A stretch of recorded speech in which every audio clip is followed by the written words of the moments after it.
अस्सलाम वालेकुम नाजरीन, पावर शो के साथ मैं हूं आसमा चौधरी। आज के प्रोग्राम में आपको खुशामदीद कहते हैं। 90 की दिहाई से मियां साहब का जो सफ़र शुरू हुआ उसमें उनको लाडला बनाने की तैयारियां की गई और लाडला दिखाई भी वो हमें दिए। उसके साथ साथ इस्टेब्लिशमेंट की आंखों का तारा भी रहे। उसके कुछ अरसे बाद 93 से हमने देखा कि उन्होंने बार बार ये कहा कि मैं डिक्टेशन नहीं लूँगा और 99 तक जो उनका सफ़र जारी रहा वो भी हम सबके सामने है। तवील जलावतनी के बाद जब वो पाकिस्तान तशरीफ़ लाए तो पाकिस्तान की सियासत में एक बार फिर उन्होंने भरपूर किरदार अदा करने की कोशिश की। टर्म बात हम कर रहे हैं, जो इस्तेलाह इस्तेमाल कर रहे हैं लाडला की, तो इसके बाद चेयरमैन पीटीआई के लिए ये लफ्ज़ इस्तेमाल किया गया। लेकिन मियां नवाज शरीफ साहब जब एक मखसूस कुछ अरसे की लिए जो मुल्क से बाहर तशरीफ़ ले गए थे इलाज की गरज से, और वो 4 से 8 हफ्तों पर ये अरसा मुश्तमिल था, और उसके बाद 4 साल बाद जब वो पाकिस्तान तशरीफ़ लाते हैं तो उनके नाकदीन, उनके मुखालफिन, इवन पीपल्स पार्टी भी उनको अनोखा लाडला से अब लाडला प्लस करार दे रहे हैं। उनका ये कहना है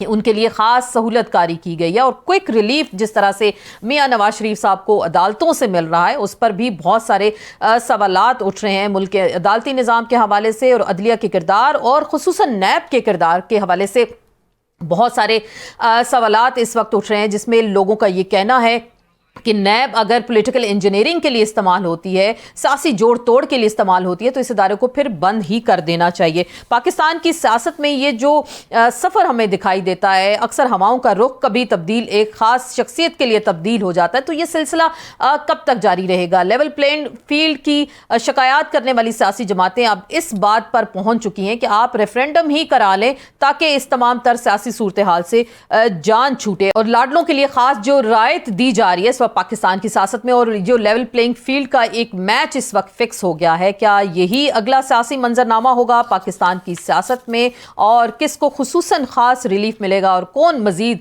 कुछ अरसे के लिए लाडला कहलाएगा पाकिस्तान की सियासत में या इस्टेब्लिशमेंट का भी, इस पर हम कह सकते हैं। इसी पे मजीद हम बात करेंगे, कुछ नैब के किरदार का भी जिक्र होगा। हमारे मौजूद में ज्वाइन करेंगे अहमद अवैस साहब, साबिक अटर्नी जनरल हैं, पंजाब के रह चुके माहिर कानून भी हैं। यासीन आज़ाद साहब हमारे साथ मौजूद होंगे, सीनियर कानूनदान है, साबिक सदर रह चुके हैं सुप्रीम कोर्ट बार एसोसिएशन के। बैरिस्टर आमिर हसन साहब हमारे साथ मौजूद होंगे, सीनियर कानूनदान है, पाकिस्तान पीपल्स पार्टी से भी आपका ताल्लुक है।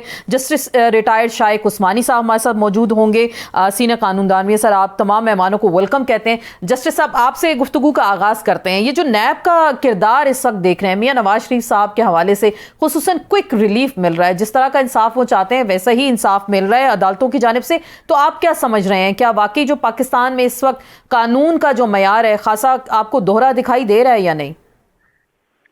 नहीं, मेरी नज़र में दोहरा तो नहीं दिखाई दे रहा। मेरी नज़र में तो ये एक ऐसा एटीट्यूड है कोर्ट्स का कि वो ये चाहते हैं कि मामला सुधर जाए मुल्क के अंदर, और वो बिला वजह जबरदस्ती नहीं करना चाहते। अच्छा। और ना इंसाफी करना चाहते किसी के लिए। और मेरे ख्याल में उनका बड़ा सही फैसले हैं जो उन्होंने किए हैं। एक तो अपील तो बासूरत उनकी